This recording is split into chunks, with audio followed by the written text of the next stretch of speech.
যে কোনো জিনিস আমরা আমাদের কাছে চেক করতে পারে, কোনো অসুবিধা নেই। শুধু ওইখানে লেখা থাকলে 22K লেখা থাকলে 21K লেখা থাকলে ওইটা 21K 22K না, 18K লেখা থাকলে ওইটা 18K না, বুঝছেন? অনেকে কিন্তু আপনি মনে করেন ধরেন এটা গোল্ড, এটা কিন্তু এখানে লেখা আছে 18K, কিন্তু আসলে কিন্তু এটা গোল্ড না, এটা সেম ইমিটেশন কিন্তু আছে আপনার কাছে, বুঝছেন?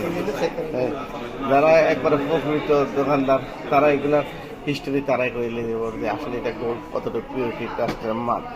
এই কারণে সবসময় বলিয়েছি কারোর লাগে কোনো লেনদেন আদান প্রদান করার সময় বা কিছু করার সময় অবশ্যই চেক করি আদান প্রদান করার লেগে।